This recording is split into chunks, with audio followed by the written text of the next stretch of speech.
তারাপীঠে 15টি হোটেল বন্ধের নির্দেশ দিয়েছে প্রশাসন। বুধবার ডেপুটি ম্যাজিস্ট্রেটকে সঙ্গে নিয়ে এই হোটেলগুলোতে নোটিশ দেয় পুলিশ। এটা নোটিশ, আজ থেকে যদি আপনার কোনো যাত্রী থাকে এখন থেকে আপনি চেক আউট করে দিন। বলতে পারবো না স্যার, আমরা করতে পারবো না বলতে আসো না, আলোচনা করছি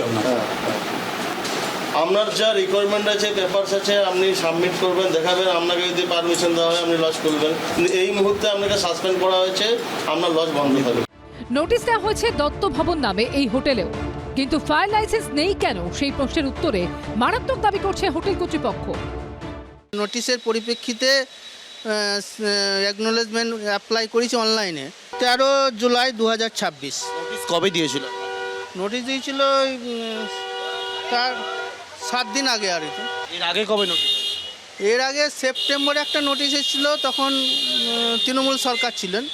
তখন আমাদের তৃণমূলের যে অ্যাসোসিয়েশন ছিলেন তারা বলেছিলেন যে আপনাদের কিছু ভয় নাই, আমরা আছি।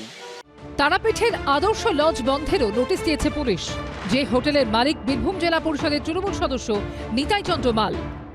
তৃণমূল কংগ্রেসের জেলা পরিষদের যিনি সদস্য, তার হোটেল আদর্শ লজ, যেটা হচ্ছে দীর্ঘ 2010 সাল থেকে চললেও কোনো রকমভাবে কোনো ফায়ার লাইসেন্স ছিল না, এবং সেই হোটেল একেবারে শুরু করলো। সেই হোটেলকে অবিলম্বে বলে দেওয়া হলো যে আজকের মধ্যে এই হোটেল বন্ধ করতে হবে। পরে ফায়ার লাইসেন্স নিতে হয় জানতেন না? আমরা জানতাম না, জানা ছিল না ওগুলো। নোটিশ পড়েছে বীরভূম জেলা পরিষদের তৃণমূল সদস্য ভাইঝির হোটেল শৈলেন ভবনেও। নোটিশ দেওয়া হলো, আজ থেকে যদি কোনো যাত্রী থেকে থাকে চেক আউট করে দিন এবং লজ বন্ধ করে দিন। হোটেল মালিক সরস্বতী রায়ের স্বামী শৈলেন রায় পেশায় রাজ্য পুলিশের সাব ইন্সপেক্টর। এই হোটেলে ফায়ার লাইসেন্স নেই। অভিযোগ, আগে একাধিকবার বলা হলেও কর্ণপাত করেনি কেউ। যেখানে একজন জেলা পরিষদের সদস্য হচ্ছে আপনার কাকু, পুলিশ হচ্ছে আপনার স্বামী, তারা জানে না যে ব্যবসা করতে গেলে? জানে, কিন্তু হয়তো এই নিয়ে হয়তো মাথা ঘামায়নি, চাকরি নিয়ে ব্যস্ত ছিলেন। এইটার মালিক কে? এখন আমি। আর তার আগে স্বামী ছিলেন। কিন্তু নজরের প্রাণ চলে যাওয়ার পর কেন এই তৎপরতা? আগে থেকেই যদি নিয়ম মেনে প্রশাসন ও হোটেল কর্তৃপক্ষ কাজ করত, তাহলে তো আর এতগুলো প্রাণ যেত না। পার্থপ্রতিম ঘোষ ও ঝিরাম করঞ্জয়ের রিপোর্ট, এবিপি আনন্দ। তারাপীঠে অগ্নিকাণ্ডের পর সেখানে 15টি হোটেল বন্ধ করে দেওয়ার সিদ্ধান্ত নিয়েছে প্রশাসন। বিভিন্ন জেলার হোটেলগুলিতে অগ্নি নির্বাপন ব্যবস্থা কেমন তাও খতিয়ে দেখা শুরু হয়েছে। কিন্তু মূল প্রশ্ন হলো, কতদিন চলবে এই কড়াকড়ি? আগুনে মৃত্যু মিছিল নিয়ে হইচই বন্ধ হয়ে যাওয়ার পর আবার সব থমকে যাবে না তো? আগুন লাগে, প্রাণ যায়, পরিস্থিতি পাল্টায় না। এর আগে অন্য অগ্নিকাণ্ডের প্রেক্ষিতে এবিপি আনন্দর প্রতিনিধি পৌঁছেছিলেন ফ্রি স্কুল স্ট্রিটে। তুলে ধরেছিলেন এই বাড়ির ছবি, যার মধ্যে গজিয়ে উঠেছিল অন্তত 10টা হোটেল। ঢোকা বেরোনোর রাস্তায় ছিল টায়ার এবং বাতিল আসবাবের স্তূপ। সদর স্ট্রিটের লাগোয়া গলি তস্যগলি, সেই তস্যগলির ভেতরে এক একটি বহুতল তারের জঙ্গল, আর এইভাবে বাতিল পুরনো টায়ারের মার্কেটের ভেতরে গজিয়ে উঠেছে একের পর এক হোটেল। এক একটা বাড়ি, কোনোটা 4 তলা, কোনোটা 5 তলা, কোনোটা 6 তলা, এবং এক একটি বাড়ির মধ্যে খুব কম করে হলেও 4, 5, 6টি করে হোটেল চলে।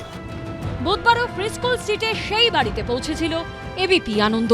দেখা গেল অবস্থা রয়েছে হুবহু একই।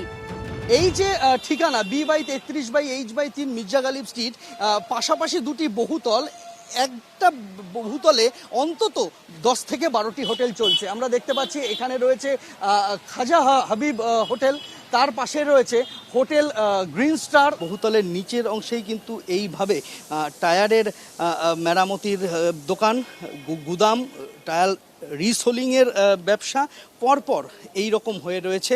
এক প্রকার যৌতুকগৃহের সামিল, তা বলার অপেক্ষা থাকে না। এদিকে আগুন লাগার পর তারাপীঠের 15টি হোটেল বন্ধ করে দেওয়ার সিদ্ধান্ত নিয়েছে প্রশাসন।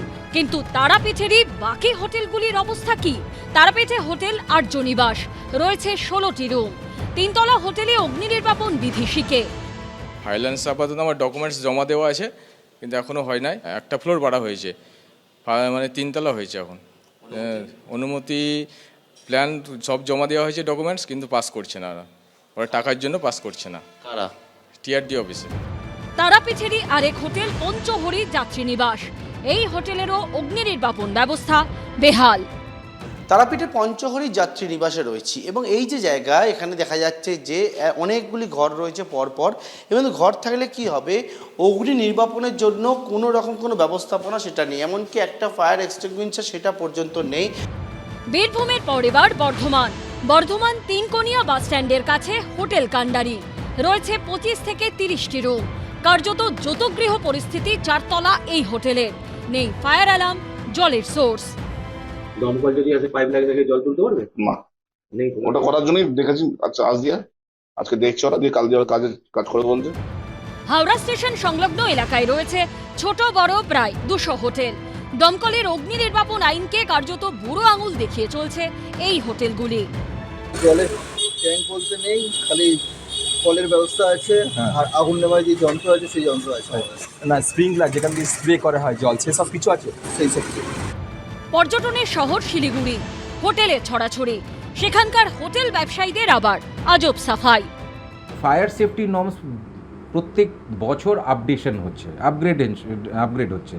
এই আপগ্রেডেশন হতে গিয়ে দেখা যাচ্ছে যে বেশ কিছু জায়গায় পুরনো আমাদের যেগুলো এনওসি বা লাইসেন্স পাওয়া হোটেলগুলোতে আবার আপডেট করে নতুন জিনিস ইমপ্লিমেন্ট করতে হচ্ছে। তো সেই নতুন জিনিসের ক্ষেত্রে একটু সময় নিচ্ছে।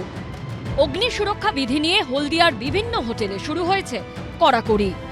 এই মুহূর্তে আমরা দেখতে পাচ্ছি হলদিয়ার অ্যাডিশনাল এসপি বিবেক কুমারের নেতৃত্বে একটি পুলিশের দল, তারা কিন্তু হলদিয়ার বিভিন্ন হোটেলে তারা যাচ্ছেন এবং সঙ্গে রয়েছেন দমকলের আধিকারিকরাও। মূলত তারা গিয়ে দেখছেন যে এই সমস্ত আবাসিক হোটেলগুলোতে ফায়ার সিস্টেম কি রয়েছে। তারাপীঠ প্রি স্কুল স্ট্রিট থেকে শিক্ষা নিয়ে কি এবার কড়া হাতে পরিস্থিতির মোকাবিলা করবে প্রশাসন? পার্থপ্রতিম ঘোষ, সুনীত হালদার ও কমল কৃষ্ণদেব রিপোর্ট, এবিপি আনন্দ। এবিপি আনন্দ, এগিয়ে থাকে, এগিয়ে রাখে।